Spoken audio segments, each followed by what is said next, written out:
Hi guys, my name's Brad. I've been renovating my garden.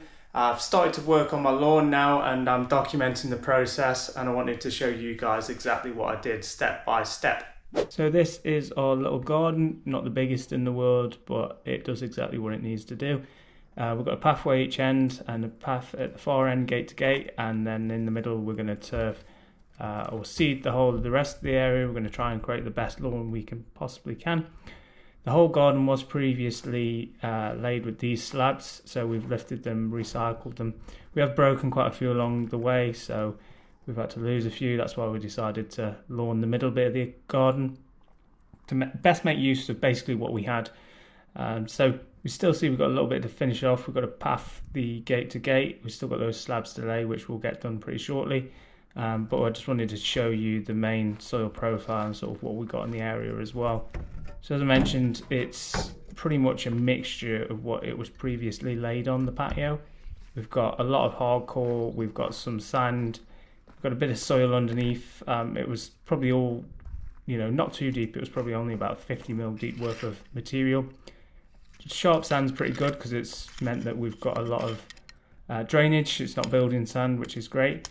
And you can see it smashes up quite well, and it's starting to mix together now. We've been moving it around the garden, but there is quite a lot of rocks and rubble still in there that we need to remove. So here's some of that sand that I mentioned. It's actually really nice, drains really well, but you'll see in some of the areas where we don't have so much sand, it is actually standing water and it's not draining so well. You can also see here we've got the washing line holder, or the base of it should I say, in the ground, and that's what we're going to remove today. So we can then make sure that we're not hitting it with the lawnmower, and also ensuring that we've got as much possible depth for the roots as possible. So we've moved the camera around now to where the washing line holder is placed, and pretty much just going to dig it out and talk through the process as I went along. So I wasn't quite entirely sure how deep or how big the concrete block was going to be. Judging by everything else that we dug out in the garden, I assumed it was going to be pretty hefty. So here's a before picture of the garden as well, so you can sort of work out roughly exactly how it was. But it's not been touched for 20-30 years, and even just looking at the stone wall at the back, it was the best part of 3 foot wide, so that probably gives you a good indication. So I started digging it out, and actually turned out that it was quite a lump of concrete. So sort of scratching my head and thinking, what can I do best next? Do I actually need to dig out and remove all of it? And I thought, you know what, maybe I don't. So you see here, Taco trying to get out of the door as well, doing the best attempts at escaping, but however, she's not going to go far. So here's me digging out now. There's that profile again. Stop finding a lot of sand. In some places there wasn't so much sand actually. So it's kind of strange how it was done. All of the fence was done at the same time, so it looked like it was previously as well, because it was all of the same sort of breeze block with holes and shapes within it as well. I'll keep digging this out. It's actually quite a big lump. It's got a few jaggedy bits sticking out, which are probably a bit higher than I'd realistically want them. I'm going to try and build up the level of the soil and sand in the garden. I do want to try and bring the levels up to near enough as close as the top of the sleepers, so we've got a nice edge from pathway to the lawn. Here we can find a little bit of ceramic that I found. I found quite a few bits like that in the garden, some bits of pottery. I haven't really kept any, maybe I should. Let me know if I should keep hold of a few and see what we've found. But otherwise, actually, we've not found a lot, considering the house was built in 1860. But like I say, it does look like the whole of the house and the garden was renovated sometime in the 70s, so we might have lost a lot of any sort of relics along the way as well. We do know that next door used to have a well in their garden, so there's not much chance of us having a well as well, two next door to each other, but there is still that possibility. So you can see now that I've dug it out, get a little bit of a measure. You can see there I'm about 130 mil until I hit the concrete. So I think, yeah, we're probably okay there. It's just how can we get this out now? It's probably about a foot wide. Should I cut it off? So there's the suggestion. Should I cut it off?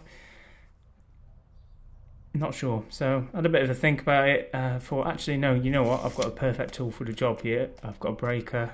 So I went and got that basically. So I fetched the breaker, or the SDS drill, set it all up. I've got a little outside plug socket, which has been a literal lifesaver in some situations. You don't have to put the extension lead through the kitchen window and everything else in between. We've got the breaker now. I'm just going to start working my way around, smashing it up. More than anything, I just want to get rid of those high spots. And so if I am aerating the lawn, for example, afterwards, I'm not going to hit anything. Like I say, I'm going to put some dressing over the top of it all, so I'm going to try and build it up another 20-30 mil at least as well.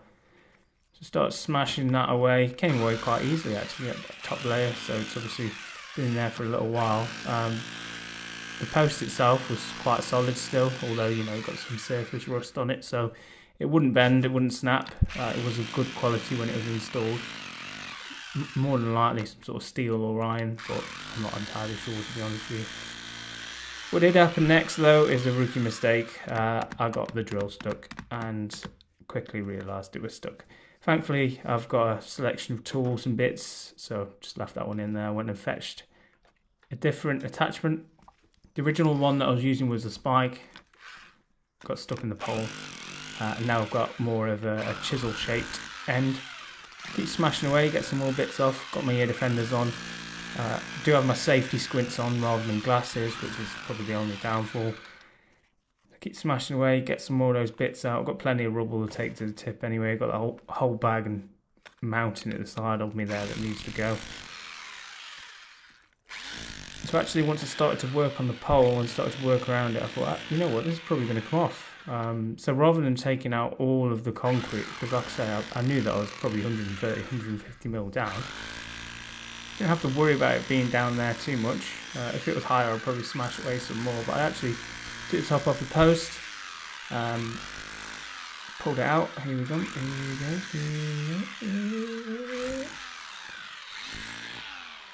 Nearly out now. There we go. So I've got the drill bit back out, or the peck, or the pick, or whatever you want to call it. And there is the piece of metal that was once upon a time holding the washing line. Give that a quick clean off. I've got my gloves on. Pop in the box. Put the drill away. Just have a quick smash around for any high bits before I do actually. Just checking. Yeah, that's fine. So I popped the drill away once I was finished with all of that, and I was happy with the level, and backfilled the hole.